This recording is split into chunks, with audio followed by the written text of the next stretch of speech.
과학교육정책연구원 스태피 조용래입니다. 현재 그 미래전략팀장으로 있고요. 정책학부 한림원 정책학부 활동하고 있습니다. 저희가 작년부터 해서 스태피 국가난제 정책 사업을 진행을 시작을 했고요. 2018년에 해당 사업에 대해서 기획을 했습니다. 사업의 사이즈가 굉장히 정책 연구치고는 굉장히 큽니다. 5년형이고요. 논의 순서는 다음과 같습니다. 저희 사업 개요를 일단 말씀드리겠습니다. 저희 사업은 국가난제 해결을 위한 과학기술 관점의 경제사회 시스템 혁신 전략 연구입니다. 여기서 지금 키워드들이 몇 가지가 있는데 그건 제가 좀 이따 바로 설명드리기로 하고, 매년 3억 3,700만 원이고 석사 박사가 한 10명 정도 규모로 매년 참여하는 좀 큰 사업입니다. 그래서 저희 사업 착수 동기 중에 하나가 됐던 가장 큰 컨셉 중에 하나가, 최근에 그 이노센티브라는 그 회사가 있습니다. 이 이노센티브 같은 경우는 과학에 관련된 아니면 사회 문제에 관련된 여러 가지 난제들을 제시하고, 이거에 대해서 특히 그 과학 기술자들이 참여해서 이 솔루션을 제시하는, 그 솔루션이 굉장히 실제 문제를 태클링할 수 있는 그런 솔루션을 제공하는 그런 내용이었습니다. 그래서 집단지성에 의한 사회 문제 해결이라는 것, 그 다음에 다학제적 접근과 발상이 극대화된다. 이노센티브는 이노베이션 그 자체에 대해서 굉장한 파격적인 인센티브를 제공하고 있다는 것, 그리고 오픈 이노베이션 모델, 그다음에 펀딩 시스템 자체도 굉장히 집단 지성에 의해서 그 모금을 하는 방식입니다. 근데 여기서 가장 또 중요한 그 특징 중에 하나가, 문제 정의는 사회 경제 시스템적으로 합니다. 예를 들어서 원유 유출 사고, 이런 어떤 사회 문제에 대해서 문제 정의를 하는 겁니다. 근데 해결 관점은 과학 기술적으로 하는 이런 특징을 갖고 있습니다. 저희들은 여기서 한 발 조금 더 나가봤습니다. 즉 문제 정의도 사회경제 시스템적으로, 해결 관점이나 해결 솔루션도 기존의 과학적 관점뿐만이 아니라 혁신적으로 아이디어가 발휘될 수 있는 모든 그 메소돌로지를 사용하자, 이제 이런 접근을 저희가 생각했습니다. 그래서 이제 기존에 우리가 사회 문제라는 말을 많이 하는데요, 이게 사회 문제가 점점 고착화되고 지속화되면 결국은 국가 난제로 간다라고 저희가 봤습니다. 그래서 국가 난제의 근저를 구성하고 있는 경제사회 시스템적인 어떤 구조적 맥락에 대한 이해가 필요하다. 그렇기 때문에 이런 사업을 진행을 하려면 과학자들만 지금 참여해서 되는 문제가 아니라 법률, 그다음에 정책, 제도, 그다음에 경제, 이 다양한 이제 주체들이 다학제적으로 인터디스플리너리하게 접근을 할 필요가 있다는 것입니다. 그래서 리서치 퀘스천은 두 가지였습니다. 첫 번째, 오랜 기간 동안 해결되지 못하고 난제로 고착화되는 이유가 무엇이냐, 그 다음에 이걸 위한 그 혁신적인 메소돌로지는 무엇이 있을 것인가. 이 개념을 가지고 봤을 때 국가 난제라는 문제가 있을 때 이거를에 대한 그 결국은 솔루션은 혁신 전략입니다.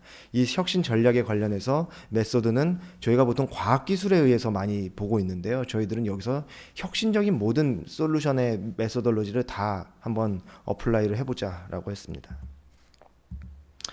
이 사업이 크기 때문에 매년 이 프로젝트 매니지먼트가 굉장히 치밀해야 됩니다. 단순한 이 타임 스케줄로 저희가 그냥 형식적으로 구색을 맞추기 위한 용도로 만든 게 아니라, 타임 스케줄을 모듈로 다 잘게 쪼갠 다음에 2계층, 3계층, 4계층 이런 식으로 나눠가지고 프로젝트 매니지먼트를 진행을 했고, 연구진들도 굉장히 여기에 이제 속된 말로 갈아 넣는다고 하죠. 그래서 굉장히 이제 그 치밀하게 만들어서 진행을 했습니다. 1차 연도는 작년에 제가 수행을 했고요. 올해 사업은 이제 다른 박사님께서 또 수행을 하고 계신데요, 제가 실무 책임을 맡았습니다.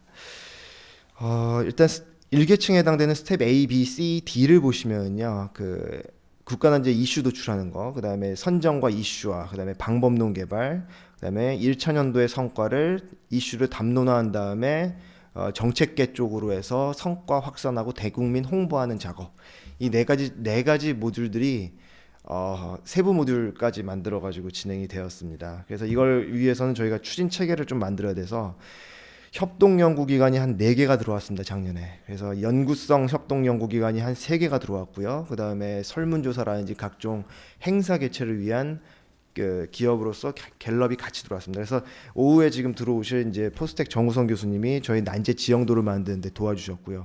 그다음에 키스티의 이제 박사님 일부에서 이 작업을 같이 도와주셨습니다. 난제에 대한 개념을 먼저 저희가 정의를 하는 작업이 이루어졌습니다. 그때 뭐 성창모 교수님도 저희 요 난제 정의하고 이제 이런 작업에서 좀 그 특강도 해주시고 도움을 주셨었는데요. 뭐 다들 아시다시피 리텔 앤 웨버의 이제 73년 이제 그 펄리스 사이언스 논문에서 나왔던 이 논의를 시작으로 해서 저희가 난제에 대한 이제 10대 그 정의를 한번 내려보는 작업들을 진행하였고요.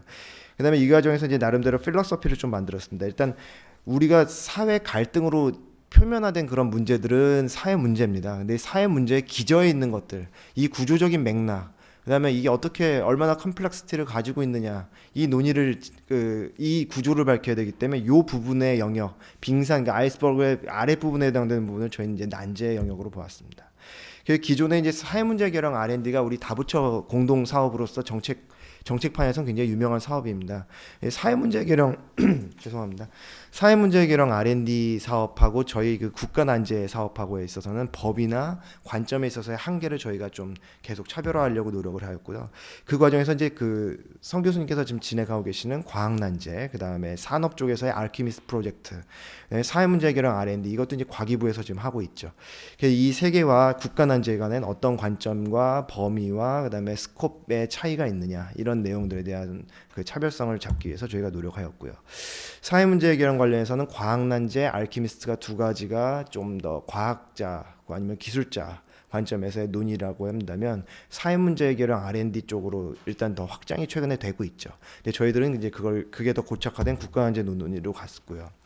이 과정에서 이제 그 국가 난제를 정의하기 위한 필터링 팩터들을 몇 가지를 개발을 해서 이걸 가지고 이제 그 여러 가지 이제 난제적인 요소를 갖고 있는 내용들을 계속 쳐내는 작업들을 진행을 하였습니다. 여기서 이제 크리테리아 개발들을 좀 저희가 사전 작업으로서 하게 됐습니다. 예를 들면은 필터 1으로서 난제를 그 구분할 수 있는 크리테리아가 필요하다는 것입니다. 두 번째로는 국가 난제이기 때문에 국가적인 관점에서 정부가 풀어야 될 이슈가 과연 무엇인가라는 그 크리테리아들이 필요합니다. 그래서 본 사업에서의 한국형 국가 난제적인 그 개념들을 풀어내는 그런 작업들을 진행하였습니다. 그래서 후보풀을 만들고 그다음에 그룹핑을 한 다음에요. 그 내용 가지고 우선순위를 도출하는 작업, 그다음에 이슈 도출하는 작업까지 진행을 하였습니다. 연구진 자체에서 글로벌 난제적인 그 리포트들을 한번 쭉 보면서 그 난제에 대해서 이제 마킹을 좀 하였고요. 그 마킹을 한 내용 가지고 국가 난제 수준으로 해서 몇 가지 크리테리아 가지고 다시 저희가 내부 연구진들이 빈도 체크를 하였습니다. 그런 다음에 NST 그러니까 과학기술 연구회죠. 그다음에 이 경제사회 쪽에 저의 관점을 항상 채용해야 된다고 봤기 때문에 NRC 그러니까 경제인문사회 연구회 여기에 이제 정책부장이나 이제 기조실장분들을 이제 다 모셨습니다. 그래서 저희가 선정 검토회를 한번 진행을 한 2차례 하고 서명까지 진행을 해서 결국 난제 개념에 대해서 재정의를 하는 작업들이 이루어졌습니다. 그래서 10대 난제 관련된 어젠다를 일단 뽑아냈습니다. 그래서 환경부터 해서 양극화까지 10대 난제를 뽑아내는 작업을 하였고요. 거기다가 랭크를 매기는 작업까지 진행을 하였습니다. 그래서 경제부터 양극화까지 내용들이 이렇게 쭉 있는데 이거에 대한 이제 퀘스처너들을 저희들이 좀 개발을 해봤습니다. 그런 다음에 경제, 환경, 복지 이 세 가지를 가지고 저희가 이슈 전략 보고서를 만드는 작업을 해야 되겠다. 그리고 관련된 난제 포럼을 돌려야 되겠다. 이제 이렇게 돼서 경제 쪽으로는 산업기술안보, 그다음에 환경 쪽으로는 그냥 환경 그 자체로 이제 제주도 이슈를 중심으로 했습니다. 그다음에 복지 쪽 관련해서는 디지털 헬스케어 쪽 관련돼서 작년에 시범 과제를 진행을 해왔고요. 그다음에 난제 지형도 작업을 하였습니다. 그 뉴스하고 그다음에 정책 보고서들에서 이제 키워드들을 뽑아가지고 그 키워드들을 가지고 대표 키워드들의 20년간의 이제 그 어떤 시계열 추이 이 패턴을 한번 저희가 보았습니다. 그래서 저희가 그 이 키워드들이 실제로 어떻게 진화하고 발전해 나가면서 그 이제 난제적 관점에서 이제 그 해결되거나 아니면 다른 난제로 혹시 전이 되거나 이런 패턴이 혹시 없는지를 작년에 진행을 하였습니다. 그래서 일단 뭐 예를 들어서 경제 관련된 산업기술 보안 쪽이다, 안보 쪽이다 이러면은 2000년부터 한 5개 년도로 잡아서 피리어드를 4개로 잡았습니다. 4개로 잡아서 이거를 이제 포럼용 그러니까 난제 포럼용으로 저희가 활용을 하였습니다. 그다음에 해결 방법론에 관련해서 저희가 매뉴얼을 한번 좀 만들어봤습니다. 그러니까 어떻게 보면 이 각각의 단계 자체가 다 한 번도 해본 그 경험이 없었던 그런 프로세스이기 때문에 작년에는 뭐 말 그대로 그냥 뭐 정신이 없었습니다. 제 입장에서는요. 예, 그래서 그 난제에 관련된 완전 난제 스페시픽한 이런 위키드 프로블럼 스페시픽한 그런 나름대로의 그 프로세스가 있을 수 있겠다. 그래서 그거에 대해서 저희 연구진에서 요 내용을 만들고 예, 그 프로세스를 한번 만들어 봤습니다. 그래서 현재 진행형인 그런 난제는 타입 A에 해당되는 모니터링 및 관리형에 해당된다라고 볼 수 있고요. 미래에 앞으로 이대로 계속 가다가는 이게 지속되다가는 나중에 엄청난 난제로 발전할 것이다라는 어떤 포사이팅을 갖고 있는 그런 난제에 대해서는 미래 시나리오 분석형 이렇게 두 가지로 저희가 나눠봤습니다. 그래서 국가난제 포럼을 저희가 운영을 했고요. 9월부터 12월까지 저희가 운영했습니다. 뭐 여기 와 계시는 또 신경호 박사님께서도 이 포럼 활동을 또 진행을 해주셔서 저희한테 많은 도움을 또 주셨습니다. 이 과정에서는 저희가 다학제 포럼이기 때문에 단순히 특정 분야의 과학자들만 온 게 아니라 예, 법률 쪽 관련된 분들까지 해서 뭐 경제 쪽 보시는 분들 다 같이 참여를 시키는 그런 포럼이었습니다. 총 4회를 9월부터 해서 12월 19일까지 진행을 하였고요. 분과별 그 전략 보고서가 이제 각 3개 분과에 대해서 3개의 전략 보고서가 나왔습니다. 이걸 가지고 이제 저희가 청와대라든지 아니면 국회의원 쪽에 발신하는 작업들을 계속 좀 진행을 했었는데 올해 사실 여러 가지 상황이 좋지가 않아 가지고 그 작업이 원활하진 않았습니다. 그럼에도 불구하고 맨 아래에 보시는 것처럼 분과별 전략 보고서를 바탕으로 해서 이제 분과 자체적 또는 이제 스태피에서 성과 확산 또는 이제 정책화를 위한 노력을 좀 했습니다. 예를 들어서 1분과 같은 경우는 이제 스테이피 인사이트 저희 이제 이슈 페이퍼인데요. 이런 걸 발간하는 작업들을 하였고 학술 활동이나 이제 제가 이제 그 각종 이제 정책 네트워크에 있는 분들한테 그 발제하고 그다음에 특강하고 이런 작업들을 진행을 하였고요. 3분과 같은 경우는 그 환경 쪽인데 제주도 쪽 제주 TP에서 진행했기 때문에 제주도나 시의회에 이제 이거를 정책화시키는 작업들을 작년 말부터 올해까지 지금 진행을 하고 있는 중입니다. 결국은 이걸 전형적인 아주 티피컬한 프로세스를 만들어 본다면 난제 이슈 관련된 선정과 도출, 그다음에 지형도 분석, 그다음에 솔루션 도출 방법론 개발, 그다음에 정책 방향 제안 이런 4가지 스텝으로 만들 수 있지 않을까라고 보았습니다.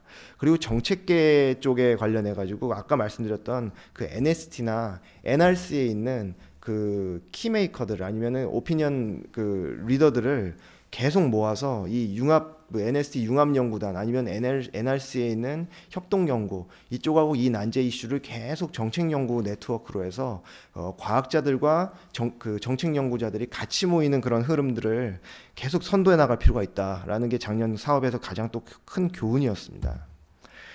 작년에 굉장히 그 프릴리미너리하게 진짜 진행을 했기 때문에 뭐 엉망진창이었습니다. 그래서 뭐 사실 그러니까 넓고 얇게 일단은 체계를 만드는 작업을 했고요. 올해 사업에서는 이제 새로운 연책이 이 사업을 굉장히 고도화시키고 있는 중입니다. 연구 목적이나 내용은 거의 비슷하고요. 이 상태에서 그 핵심 크리테리아, 그러니까 국가안지를 이루고 있는 핵심 크리테리아인 컴플렉시티, 그다음에 언서튼티, 그다음에 이 지속성 쪽에 이 내용들을 계층화를 좀 시켜가지고 레벨을 조정을 했습니다. 그래서 복잡성, 불확실성은 이거를 이루고 있는 키 크리테리아다라고 보았고요. 이걸 통해서 나타나는 아까 아이스버그에 있었던 그런 현상, 이 부분을 레벨을 달리해서 지속성으로 해서 현상으로 따로 뺐습니다. 이렇게 본다고 했을 때 올해 같은 경우는 작년에 했던 그 10대 난제 어젠다 중에서 외교, 도시개발, 환경으로 잡고요. 작년에는 약간 그 더 레벨을 낮추지 못했었다고 한다면 올해 같은 경우는 이거를 이슈를 조금 더 구체적으로 뽑는 작업까지 했습니다. 그래서 외교 관련해 가지고 2대 이슈, 도시개발 2대 이슈, 환경 2대 이슈. 그래서 아까 뭐 교수님께서도 이제 환경 분과에 올해부터 이제 또 참여를 하고 계시고요. 보라색 지금 오른쪽에 있는 이게 이제 사업 추진 체계라고 이제 올해 거의 사업 추진 체계인데요. 올해 같은 경우 협동연구기관으로서 키스티가 난제 지형도를 개발하는 거에 본격적으로 투입이 되고 있고요.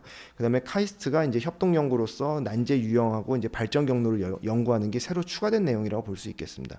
그 외에 빨간색으로 표시되어 있는 내용은 작년에 저희가 미진했던 부분을 더 고도화시키는 관점에서 이 작업들을 진행하고 있고, 보라색으로 있는 부분이 바로 올해 연책께서 새로 추가시켜서 작년에 못했던 거를 했던 부분입니다. 그러니까 이 사업은 5년형이기 때문에 기존은 유지를 하면서 계속 고도화하고 전년도 사업에서 부족했던 부분을 반성하고 다시 또 그 보완해 나가고 이런 작업들을 진행을 한다는 점에서 이 사업의 연속성이라든지 연책이 바뀌더라도 기본 체계는 변하지 않는 그런 흐름들을 만들어내게 됐습니다. 그래서 제가 새 연책한테 계속 이제 인수인계하는 과정에서 이거는 자료만 주는 걸로 중요한 게 아니라 어떤 철학을 가지고 어떤 프로세스로 어떤 그 스트럭처에 대해서 의도성을 가지고 있느냐, 이게 굉장히 중요하다고 봤기 때문에 이 전 연책과 현 연책이 계속 회의를 지속적으로 진행을 해 왔습니다.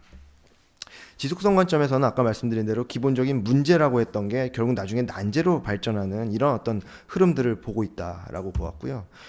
그래서 지속성 관련해서 이런 그 역사적인 흐름들을 보게 됐던 거고, 복잡성 관련해서 이제 메소돌로지 관점에서 봤던 거는 네트워크 어널리시스를 이제 활용했던 겁니다. 그래서 작년에 키스티에 있는 박사님한테 개인 자문을 구했었던 방식이었다면 이번에 아예 협동 연구로 진행을 했던 게 이제 좀 더 그 본격화된 그런 그 흐름이라 볼 수 있겠습니다. 그래서 네트워크 어널리시스를 통해 가지고 각 이슈, 뭐 예를 들어서 지역 소멸 문제, 지역 이슈, 도시개발 이슈인데 이걸 관련해서도 복잡한 어떤 패턴을 보이고 있다. 그래서 같은 컴플렉시티라도 그 디그리가 심플할 수도 있고 굉장히 컴플렉스도 할 수 있다. 네트워크 분석을 해보니까 이런 어떤 내용이 있어서 작년보다 좀 더 고도화된 네트워크 분석이 이루어졌다고 볼 수 있고요. 언서튼티 관점에서 봤을 때는 그 코절러티를 봐야 된다. 뭐가 도대체 원인이고 뭐가 결과인지를 알 수가 없다. 그렇기 때문에 그 시스템 다이나믹스 같은 이제 정성적이지만 약간 그 퀀트 베이스로 디벨롭 시킬 수 있는 그런 이제 시스템 다이나믹스에서 인과지도를 만드는 작업을 진행을 하였습니다. 마찬가지로 이것도 일부 네트워크 분석이 좀 들어간 부분도 있었습니다. 그래서 관리형과 그러니까 타입 A 관리형과 타입 B 미래형, 이 매뉴얼은 그대로 그냥 올해도 가져갔는데 작년에 매뉴얼 만들었다면 매뉴얼을 바탕으로 조금 더 내용을 충실하게 만드는 작업을 했습니다. 그래서 그 방금 요 밑에 보시는 것처럼 그 사분면도 이렇게 한번 만들어서 유형화시키는 작업까지 했고요. 그거에 따라서 텐터티브하게 요 각각의 그 이슈들을 이 포진을 시켜서 유형화시켜서 보는 관점. 그렇기 때문에 이 분포되는 방식이 다르다 보니까 솔루션 접근 방식도 조금 더 정밀하게 나올 수 있다. 이렇게 되고 있는 상태입니다. 그래서 매뉴얼 내용이 나오고 관련된 템플릿을 적용해서 그 내용을 고도화시키는 작업이 진행되었고요. 우선순위를 도출하는 작업들, 이게 이제 똑같이 올해도 작년처럼 그 각 분과에서 이 작업들을 진행하고 있습니다. 10월까지 해서 지금 2차 총괄위원회를 진행을 하고 11월에는 지금 최종 보고와 성과 확산 활동이 진행이 되고요. 그다음에 결과 보고회가 이제 나중에 언론 보도나 이걸 통해 가지고 유포가 될 생각합니다. 주요 확산 활동을 제가 좀 따로 말씀드려야 될 것 같아서 슬라이드 따로 구성했는데요. 저희 스태피 연구 성과 확산 활동은 크게 이슈 페이퍼부터 언론 홍보, 학술 활동, 행사 포럼까지 진행됩니다. 근데 이 중에서 지금 맨 마지막에 보시다시피 국가 난제 부분이 있는데요. 2019년도에 그 연구 성과 확산 활동이 좀 활발했습니다. 그러니까 작년에는 공론화시키는 게 목적이었기 때문에 내용적에 있어서는 조금 미진한 부분이 있었습니다. 하지만 언론 활동 쪽에서는 상당히 많은 언론에서 그래도 이걸 받아줬습니다. 전략 보고서 가이드북이 일단 이슈 페이퍼로 나왔고요. 그다음에 카드 뉴스를 저희가 좀 개발을 해봤습니다. 조금 더 젊은 연구원이 좀 되자 그래서 카드 뉴스를 저희가 좀 만들어서 10대 난제를 온라인 SNS에 이제 유포하는 그런 작업을 좀 진행을 했고요.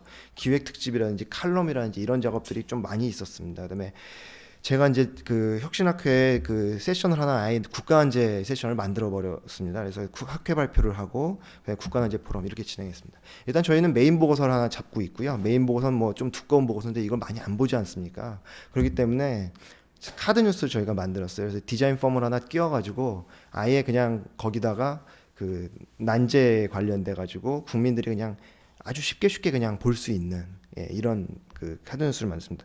그러니까 이거는 지금 뭔가 학습을 시키기 위한 목적이 아니에요. 이 카드 뉴스는 사회 문제를 약간 국가 난제라는 관점에서 볼 필요가 있구나. 그리고 국가나 정책계에서 이걸 관심을 가지고 있구나. 이 정도만 딱 머릿속에 떠오르게 만들면 되는 거거든요. 저희들은 이제 복잡하게 할 필요 없이 이렇게 가자. 라고 했고요.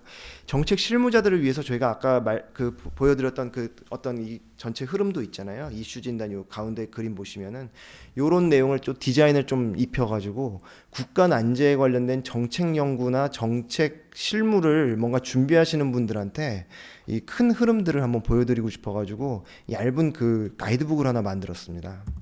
그리고 전략 보고서를 이제 3권을 만들었습니다. 작년에 이제 만든 것들이 조금 미진한 부분도 있긴 했는데 이 중에서 하나는 저희가 제주 생활 폐기물 이 문제는 아까 말씀드린 데 지금 제주 시의회 쪽으로 좀 컨택이 되고 있고 산업기술안보 같은 경우는 이게 지금 작년 소부장까지 해가지고 올해 코비드까지 더 겹치니까 이 이슈를 제가 좀 터뜨려야 되겠다는 생각이 들더라고요. 그래서 분과에서 이제 좀 다 하지 못한 부분은 저희가 아예 스태피 인사이트라는 이슈 페이퍼를 자체적으로 갖고 있는 거에다가 실었습니다. 실은 다음에 국회의원 쪽에서 이걸 보고 연락이 왔어요. 그래서 국회의원한테 설명도 한번 하고 국내 학술 대회에서 발제를 하고 발표를 한번 했습니다. 그다음에 정책 실무자한테 발신을 아예 그냥 직접적으로 했더니 또 연락이 이렇게 오더라고요. 그래서 공론화 작업들을 계속 좀 수행하고 있는 중입니다. 학술대회 이제 기술혁신학회 작년에 세션 아까 말씀드린 대로 만들어서 스태피부터 해서 작년에 협동연구기관이었던 포스텍 정우성 교수님, 그다음에 카이스트, 그다음에 제주TP 여기까지 다 들어와가지고 이제 혁신연구 이제 국가 난제를 이야기하자 이런 타이틀로 한번 저희가 학술 활동했고요. 4차 포럼 진행을 했고 그다음에 언론 보도 쪽에서 많이 잡아줬어요 이거를. 그래서 원장님께서 직접 움직여줬던 어떻게 보면 사업이기 때문에 좀 홍보 효과가 괜찮았던 편이었습니다. 그래서 동아일보 같은 데서도 메인 언론사에서 이걸 좀 받아줬습니다. 그다음에 또 저희 그 대회팀에서 조금 잘 활동한 것도 있고 운이 굉장히 좋아서 지면 전체를 아예 실어줬었어요. 그래서 스태피가 그 사회공헌 활동을 얼마나 잘하고 있는지를 동아일보에서 실어주겠다고 갑자기 컨택이 왔어요. 그래서 전면에 거의 그냥 그 저희 난제 사업이 소개가 됐습니다. 그래서 굉장히 좋은 성과가 있었고, 그리고 저도 이제 칼럼 요청을 받아서 이제 국가 난제를 이제 이야기하자 이런 식의 이제 칼럼을 하면서 저희 사업을 소개를 하는 그런 작업을 했습니다. 저희가 사실 아까 성창모 교수님께서 저희한테 요청하실 때 저는 그 글로벌 관련해서는 사실 그렇게 말씀드릴 게 없다. 그래서 이 난제 사업에 대해서도 한번 크게 한번 스태피 거를 좀 말씀해 달라고 해서 말씀드렸는데 그럼에도 불구하고 작년 같은 경우는 저희가 글로벌 공동 연구 관련된 추진 시도를 사실 저희들도 하긴 했습니다. 그래서 저희 독일하고 유럽 쪽을 좀 갔다 왔고요.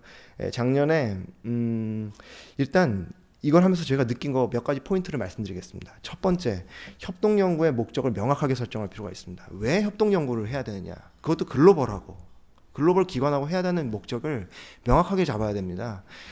일단 저희는 정책연구기관이기 때문에 첫 번째는 퍼스펙티브나 메서드가 저희한테 되게 중요합니다. 아까 보여드렸던 국가난제의 스페시픽한 그런 매뉴얼을 개발을 하려면 이런 거를 하고 있는 국내에는 그런 기관이 없다. 해외에서 찾아야 되는 거예요. 그래서 저희가 이제 서칭을 해보니까 메서덜러지 오리엔트되어 있는 기관 중에 하나가는 좀 숨어있는 기관이 하나 있더라고요. 독일의 민간 기관인데 스태피하고 굉장히 비슷한 연구를 하고 있더라고요. 이게 바로 이제 IJT라는 기관인데요. 여기 같은 경우는 미래 예측 방법론을 많이 쓰고 있는 그런 연구원인데 최근에 이제 글로벌 챌린지란 단어를 난제에 대해서 유럽에서는 쓰고 있잖아요. 그러다 보니까 이거에 관련된 메서덜러지를 계속 개발하려는 그런 필요성을 갖고 있는데 마침 스태피에서 이걸 하고 있다고 하니까 굉장히 반가워하더라고요. 이런 어떤 그 목적이 있어야 된다고. 그다음에 두 번째는 KIT의 이제 카르스루헤 그 공과대학인데요. 여기에 이타스라는 기관이 있습니다. 이 이타스라는 부설 기관은 그 토픽 오리엔트돼 가지고 글로벌 챌린지에 대한 연구들을 지금 많이 하고 있습니다. 정책 연구스럽게 하고 있기 때문에 여기도 굉장히 좋은 도움이 될 것 같은데 올해 상황이 좋지 않다 보니까 저희가 여기 올해 추가 컨택을 해가지고 협동연구 앞으로 할 거 얘기하려다가 못했거든요. 그래서 온라인으로 전환된 거라도 맞춰야 되는데 제가 또 올해는 이제 연책을 맡고 있지 않다 보니까 이게 조금 흐름이 끊긴 상태입니다. 그 다음에 두 번째 같은 경우는 제가 보니까 베를린 대학 같은 경우는 4개의 베를린에 있는 주요 대학들을 그 얼라이언스를 맺어가지고 온라인 플랫폼을 하나 만들었더라고요. 작년에 이미. 그래서 이 관련된 공모를 추진을 해가지고 이 난제 글로벌 챌린지를 솔루션을 제공할 수 있는 그런 사업팀에 대해서 펀딩을 제공하는 이런 그 플랫폼을 제공하고 있습니다. 그러니까 이런 플랫폼을 개발을 한번 할 필요가 있다. 그래서 올해 사업에서 지금 저희 연책이 지금 만들고 있는 게 온라인 플랫폼입니다. 그래서 난제에 대한 이슈를 계속 공론화시키려면은 이 난제 키워드를 갖고 있는 인터넷 홈페이지라든지 플랫폼도 굉장히 중요한 역할을 할 것이다. 그러니까 독일은 작년부터 이미 이제 움직이기 시작했다는 것이죠. 그 다음에 EU하고 연결이 돼야 될 것 같아요. EU에서 어쨌든 글로벌 챌린지에 스페시픽한 그런 솔루션 개발이나 그 매뉴얼 북들이 많이 나오고 있거든요. 그러니까 국가적 차원에서 EU하고 연동해서 움직일 수 있는 그런 그 네트워크가 좀 필요하다는 것입니다. 그 다음에 그 작년에 저희가 독일에 있는 그 제 독일 과학기술인 협회장님을 만났거든요. 제가 느낀 건 뭐냐면은 해외 연구자한테 다이렉트하게 그냥 컨택하는 것도 좋은데 의외로 이 제외 그 한국 과학기술인들이 네트워크를 굉장히 많이 갖고 있어요. 전 세계 지금 18개가 있는데요. 이 중에 이제 유럽 내는 9개가 있습니다. 근데 독일이 제일 큰 네트워크예요. 그 베크니라고 있는데 이 베크니를 통해 가지고 저희가 다른 이제 과학기술인들 난제를 해결할 수 있는 그런 과학기술인들을 연결시키는 그래서 올해 베크니에서 하는 EKC 컨퍼런스가 있었는데 이거에 저희가 단독 세션을 만들었거든요 원래 만들고 저희가 펀딩까지 했는데 이것도 지금 좀 무너져 버려가지고 이 컨퍼런스 자체가 지금 뭐 저거 되니까 저희가 세션 구성했던 게 취소가 됐습니다. 그래서 앞으로는 이 한국인들이 지금 해외에서 굉장히 활동을 많이 하고 있고 공과대학이라든지 아니면 그 프라운호퍼라든지 이런 데서 다 주요 포스트를 맡고 있거든요. 이분들을 통해서도 네트워크를 만드는 그런 노력들이 되게 필요하지 않을까라는 생각이 들었습니다. 그리고 해외 협력을 하기 위해서는 사실 출연 그 행정제도나 대학 행정제도도 조금 더 플렉서블하게 확충이 되고 보완이 될 필요가 있습니다. 왜냐하면 이게 결국 돈을 쓰는 일이잖아요.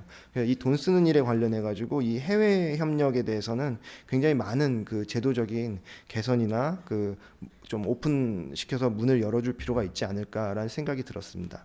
그래서 저희가 작년에부터 잡았던 이제 그 어떤 모토가 혁신 연구 이제 국가 난제를 이야기하자 이런 모토였습니다. 그래서 그 난제가 이제 앞으로 혁신의 키워드가 되면 굉장히 좋지 않을까라는 생각이 듭니다. 왜냐하면 우리가 결국은 정책 연구를 하는 이유도 사회적인 난제, 국가적인 난제, 그다음에 정책적인 난제, 뭐 경제적인 난제, 그다음에 과학적인 난제, 난제를 풀기 위해서 저희가 정책 연구를 하는 것이거든요. 저희 연구원도요. 마찬가지로 대학도 그럴 거고 각자 나름대로의 퍼스펙티브를 가지고 난제를 풀기 위해서 결국은 그 연구를 하실 거라고 생각합니다.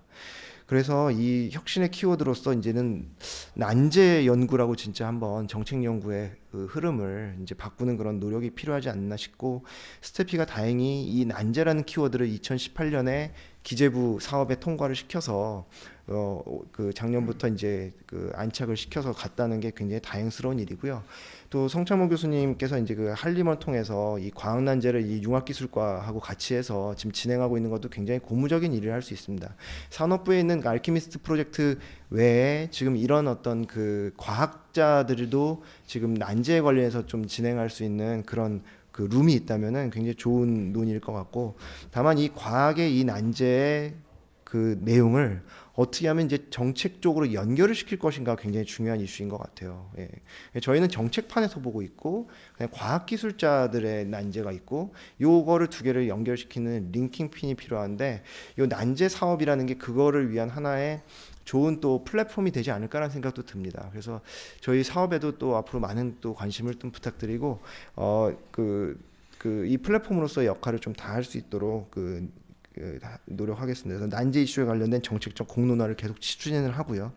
세계 과학자나 정책가들 네트워킹이나 성과 공유. 그다음에 우리는 위키드 프로블럼 내지는 난제라고 쓰고 있지만 이 용어에 대해서도 이제 그랜드 챌린지라는 말이 사실 많이 쓰고 있는 단어입니다. 그래서 그랜드 챌린지 맞춤형 이제 이 방법론을 또 공동 개발하는 작업들이 해외에서는 지금 안 되고 있습니다. 안 되고 있기 때문에 우리가 먼저 이거를 치고 갈 수 있는 그런 그 여지가 분명히 있다라고 생각합니다. 그 토론회 내용에 관련해서는 또 이따가 설명을 드리긴 하겠지만 과학자들이 만들어낸 어떤 그 내용에 대해서 어떻게 하면 이 국가내 쪽으로 기여할 수 있을지 이 내용에 관련해서는 사실 방법론적으로는 아까 네트워크 분석 같은 거는 과학자들이 할 수 있는 겁니다. 그러니까 제가 말씀드린 거는 단순히 솔루션을 내는 쪽뿐만이 아니라 정책 연구를 할 때 여러 가지 메소돌로지를 개발을 해야 됩니다. 그 메소돌로지 개발하는 데 있어서 과학적인 방법론들이 필요하거든요. 그때도 과학자들이 참여할 수 있다는 겁니다. 예를 들어서 지금 수리연구소 같은 경우가 산업난제를 풀기 위한 수학적 모델링의 그 옵티마이제이션 모델들을 계속 제공하고 있어요. 그러니까 이건 방법론적이거든요. 꼭 솔루션에 관련된 내용뿐만이 아니라 이 프로세스에 있어서의 방법론, 이 부분에 있어서 과학자들이 기여할 부분이 분명히 있다는 것입니다. 예, 그다음에 정책가에 대해서 저희가 지속적 홍보했던 게 언론 활동보다 오히려 더 그 오피니언 리더들이나 스테이크홀더들한테 임팩트가 컸습니다. 언론 활동은 자기 만족인 경우가 많아요. 근데 정책가 키맨들한테 직접 그 컨택해가지고 그 연결해서 계속 홍보하는 이런 작업들이 굉장히 중요하지 않았나. 그래서 아까 오늘 저희가 말씀드릴 그 세 가지 포인트에 관련된 건 이따가 토론 때 또 조금 더 추가적인 의견을 드리도록 하겠습니다. 이상 저희 스태피 발제를 마치도록 하겠습니다. 감사합니다.